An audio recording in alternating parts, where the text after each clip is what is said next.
need host for its survival and for its good growth. And from hardwood, we will be extracting the sandalwood and sandalwood oil.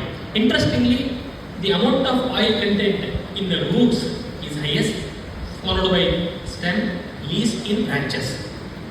The sandalwood which is grown in forest or in stressful conditions will have a more amount of oil compared to sandalwood grown in agricultural fields.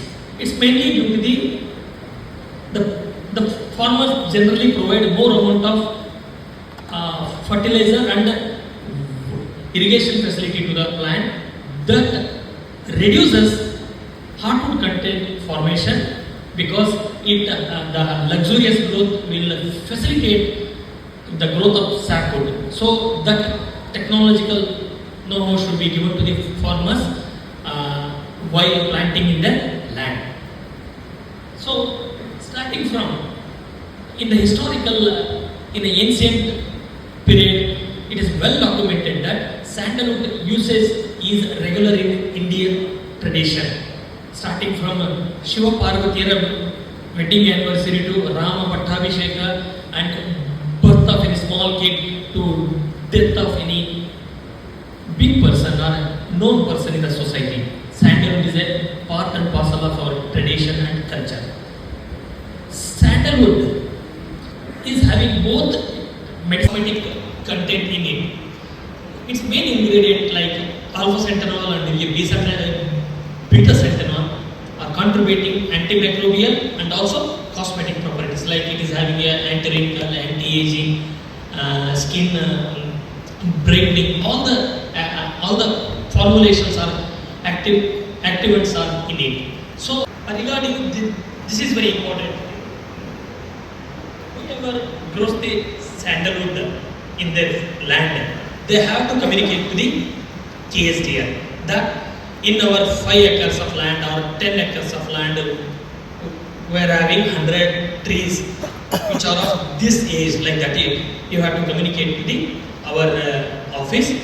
The people from our office will come and visit your land. Then they will ask you to process the file. So you have to approach your forest department people so that those trees are grown in your land. So that will be again sent to the revenue department that land belongs to you. It is a private property. After that, they will give the cutting permission and they will quantify the material. Then it will be sent to the KSDL. Immediately after the receipt of your material to the KSDL, based on the gross weight, we will be giving 30% of money immediately to your account. After that, it will be cut, classified according to the Karnataka Forest Manual classification. There are 27 types of classifications are there. In farmers' land, there are 5 to 6 number of classifications are there according to classification done by the Forest Department of Karnataka. An officer not below the rank of ACF will come and classify.